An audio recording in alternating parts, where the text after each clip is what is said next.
अराहत वाङ्मय में कहा गया है, वत्थ गंध मलंकारम इत्थि ओ शयनानीय अच्छंदा जे न भुंजंती नशे चायित्य बुच्चै जेय कंते पिए भोए लद्धे विपिठ कुब्बई साहीणे चय भोए सेहु चाइत्ति बुच्चै। प्रश्न होता है, त्यागी आदमी कौन होता है? इस विषय में 10वें आलियम शास्त्र में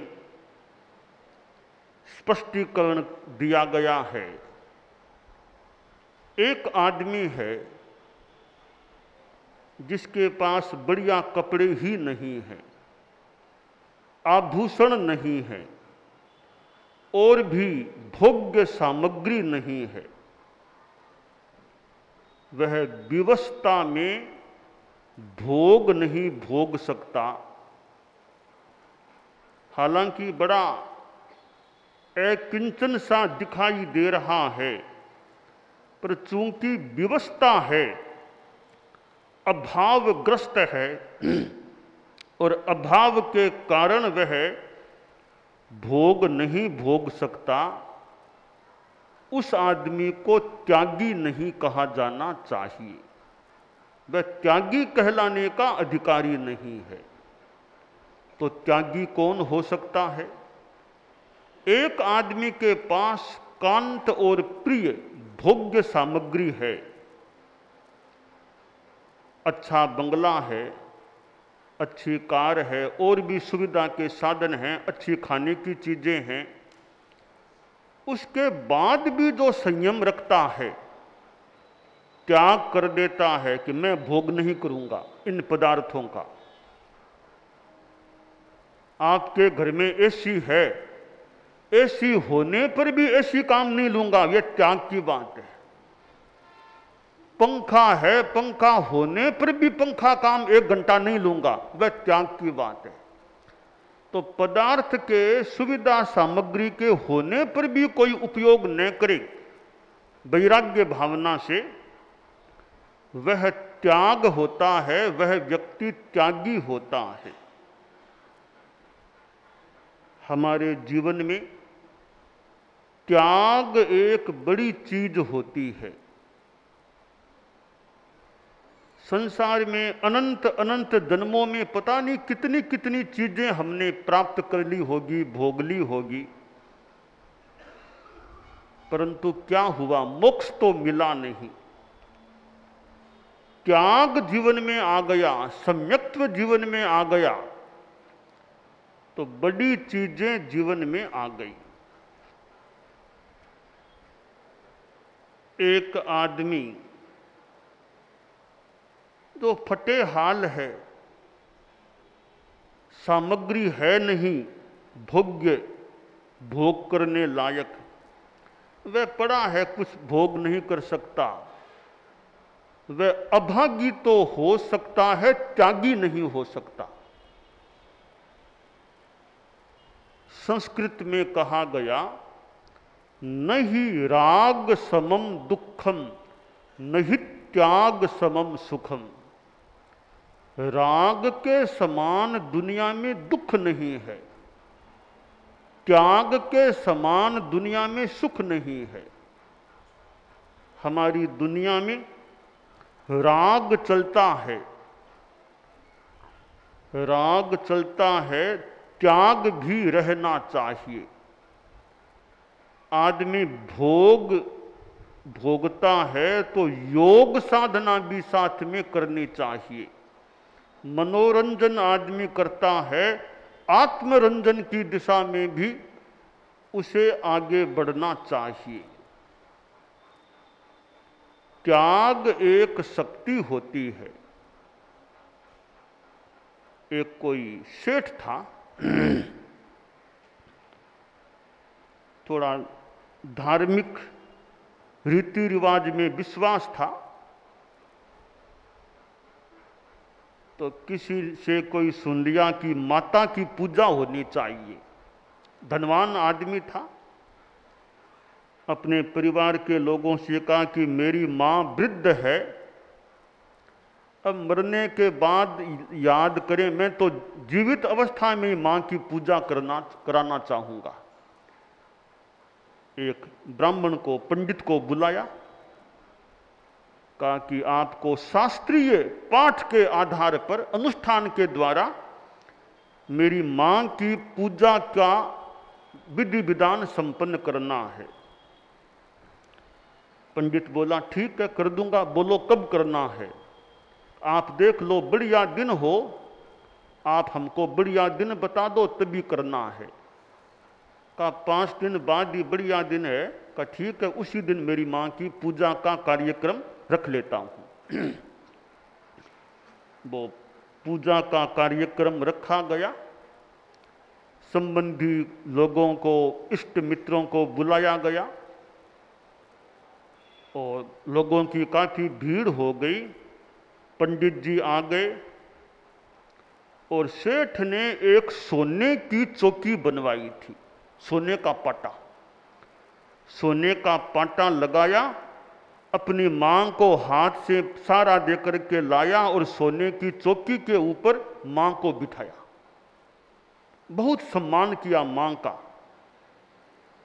कई कई लोग मातृभक्त होते हैं, मां का बड़ा आदर सम्मान करते हैं। मां बैठ गई, लोग भी सामने बैठे थे और पंडित ने संस्कृत भाषा के मंत्रों के अनुसार, मंत्रों के द्वारा तो मां की पूजा का कार्यक्रम शुरू किया। करीब आधा घंटा तक अपने विधि विधान के अनुसार पंडित ने शास्त्रीय भाषा से, संस्कृत भाषा से तो मां की पूजा का कार्य संपन्न किया। कुछ व्यक्ति बोले भी। अब कार्यक्रम संपन्नता के निकट आ गया था तो अब मां उठी कि अब प्रोग्राम संपन्न हो रहा है, तो मां खड़ी हो गई। वो सेठ बोला कि देखो साहब, पंडित जी ने मेरी मां की पूजा का शास्त्रीय विधि से कार्यक्रम संपन्न किया है, तो पंडित को तो दान दक्षिणा देनी होती है। तो मैं अपनी मां की पूजा के कार्यक्रम के उपलक्ष्य में यह सोने की चौकी पंडित जी को भेंट में दे रहा हूं। इतनी कीमती सोने की वो पाटा, सोने का पाटा चौकी पंडित को दक्षिणा में दे दिया। पंडित जी बड़े खुश हुए कि बहुत महंगी बड़ी दक्षिणा मुझे आज मिली है। अब आदमी में अहंकार भी आ जाता है। अहंकार नहीं आए ऐसे आदमी तो कितने मिलेंगे दुनिया में। अहंकार नहीं आए कोई बात का। हमारी कमजोरी होती है कि हमें अहंकार की, मैंने ऐसा किया, वो अहंकार आ जाता है। अब सेठ के भी मन में वो अहंकार आ गया। सोचा कि मैंने सोने की चौकी दी, किसी ने वाह वाह भी नहीं की मेरी, न पंडित जी ने कोई मुझे धन्यवाद दिया, कुछ नहीं बोले पंडित जी भी। तो खुद ही बोलना शुरू हुआ। बोला मेरी मां की पूजा हुई है, बहुत खुशी की बात है, आप सब लोग पधारे हैं, आपको भोजन का आमंत्रण है, सबको मेरा आतिथ्य स्वीकार करना है। और देखिए पंडित जी को मैंने आप सबके सामने ये सोने की चौकी दी। बोलिए पंडित जी, आज तक ऐसा दातार कोई मिला आपको? इतनी बड़ी दक्षिणा देने वाला मिला कोई आपको? पंडित जी ने सोचा, रे सेठ साहब में तो अहंकार आ गया कि आज तक कोई मिला क्या ऐसा दातार, दक्षिणा देने वाला। पंडित ने सोचा, रे मुझे मिला नहीं मिला वो अलग बात है, पर सेठ साहब तो अहंकार में आ गए हैं, इनके अहंकार को मैं सहन क्यों करूं। पंडित भी खड़ा हुआ, माइक के सामने आया, बोला सेठ साहब नमस्कार। मुझे मौका मिला आपकी मां के पूजा कार्यक्रम को संपन्न कराने का, और आपने ये सोने की चौकी मुझे दक्षिणा में दी। बहुत अच्छी बात है, धन्यवाद आपको। जेब में से 2 रुपये निकाले और सोने की चौकी के ऊपर 2 रुपये रखे कि सेठ साहब 2 रुपयों के साथ आपकी सोने की चौकी वापस लौटा रहा हूं आपको, नहीं चाहिए मुझे सोने की चौकी। फिर पंडित बोला, सेठ साहब ऐसा कोई त्यागी आदमी आज तक मिला आपको? अब सेठ का अहंकार चूर चूर होने लग गया। तो देखिए, त्याग वस्तु आ जाने पर भी, मिल जाने पर भी छोड़ देना त्याग होता है। परम पूज्य आचार्य तुलसी, उन्होंने आचार्य पद का त्याग कर दिया। अब हम स्थूल दृष्टि से देखें, बहुत बड़ी बात है। आचार्य पद प्राप्त है, कालुगणी दे गए थे, यानी कालुगणी उत्तराधिकार सौंप गए थे। इतने लंबे काल से जिस पद पर आसीन थे, और मानो अकस्मात घोषणा कर दी सुजानगढ़ में मर्यादा महोत्सव के दिन कि अब आचार्य पद महाप्रज्ञ जी संभालें। तो अपने हाथ में सत्ता हो और सत्ता को यूं छोड़ देना, स्थूल दृष्टि से देखें तो बहुत बड़ा एक त्याग है। वरना पद छोड़ना भी कोई मामूली बात नहीं है। यह कुर्सी पद का भी कई बार आदमी के व्यामोह मोह हो जाता है, छूटना मुश्किल होता है। तो आचार्य पद को, जो इतना बड़ा एक अधिकारपूर्ण स्थान होता है, जिन गुरुदेव तुलसी की आज्ञा में हम जैसे सैकड़ों साधु साध्वियां रहते थे, उनका निर्देश होता वहां चतुर्मास करना, उनके साथ में रहना, वो करना, उनका आदेश हम साधु साध्वियों पर चलता था। उस सत्ता को उन्होंने छोड़ दिया। तो सत्ता को, प्राप्त सत्ता को छोड़ना भी वे भी विशेष पवित्र लक्ष्य के साथ एक त्याग होता है। शक्ति होने पर भी किसी को तकलीफ नहीं देना, अपने दुश्मन को भी क्षमा कर देना त्याग होता है। जब एक भाई की हत्या कर दी गई, उसकी मां, 2 भाई थे, एक भाई की हत्या किसी ने कर दी, तो भाई, दूसरे भाई को भी गुस्सा आया और मां को भी बड़ा दुख हुआ कि मेरे बेटे को मार दिया। वो दूसरा भाई बोला, मां बहुत ही बुरा हुआ है, मेरे भाई और तुम्हारे बेटे की इस प्रकार नृशंस हत्या हुई है। मैं तुम्हारे पैरों के हाथ लगाकर कहता हूं कि मैं जिसने मेरे भाई की हत्या की है, उस आदमी को तुम्हारे सामने हाजिर करूंगा और तुम्हारे सामने उसका सिर में धड़ से अलग करूंगा। अब भाई घूमा उस हत्यारे की खोज में। आखिर घूमते घूमते कहीं वह हत्यारा मिल गया। उसको पकड़ करके लाया मां के पास कि मां, यह मेरे भाई का हत्यारा है और अब तलवार मेरे पास है, मैं तुम्हारे सामने इसका सिर धड़ से अलग करता हूं। मां बोली, बेटा क्या करते हो? देख, यह आदमी, वो जो हत्यारा था, उसने तिनका मुंह में ले लिया। बोला, मैं तुम्हारी काली गाय, मैं तुम्हारी काली गाय। मां बोली, बेटा गाय को हम नहीं मार सकते, हमारी संस्कृति में गो हत्या नहीं की जा सकती। यह आदमी हमारी काली गाय बन गया, काली गाय अपने आप को मान लिया इसने।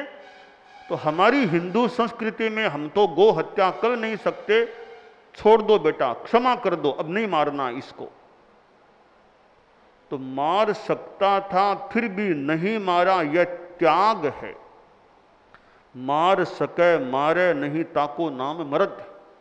क्षमता शक्ति होने पर भी अभय दान दे देना, नहीं मारना, यह पुरुषत्व होता है, पौरुष होता है।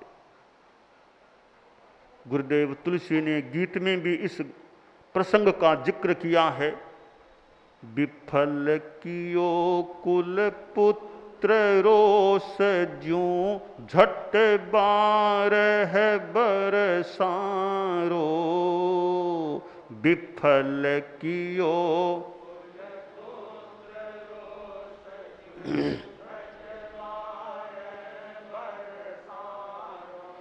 त्यों प्रशांत उपशांत भाव स्यों,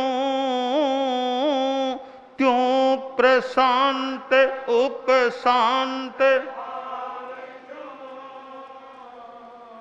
तुलसी सफल जय मारो, छोड़ो क्यों कोनी।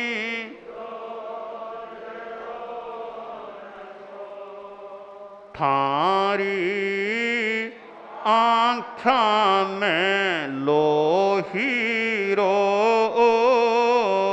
फाण, छोड़ो क्यों।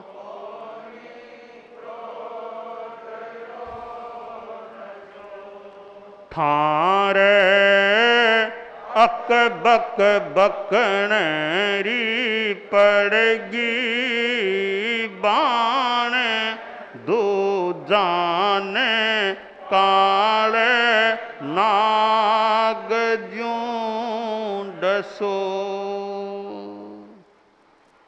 तो त्याग एक साधना है, त्याग एक शक्ति है। भगवान महावीर ने किस प्रकार त्याग किया, घर छोड़ दिया।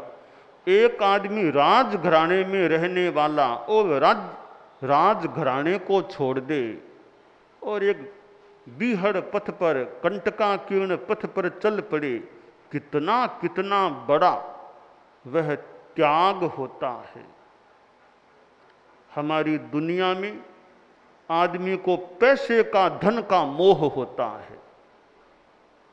संस्कृत में एक श्लोक आता है, परम पूज्य आचार्य महाप्रज्ञ जी ने फरमाया कि यह श्लोक कालुगणी फरमाते थे।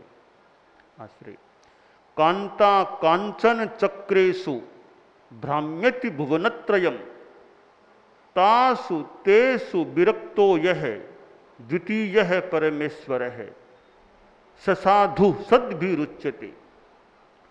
त्यागी आदमी होता है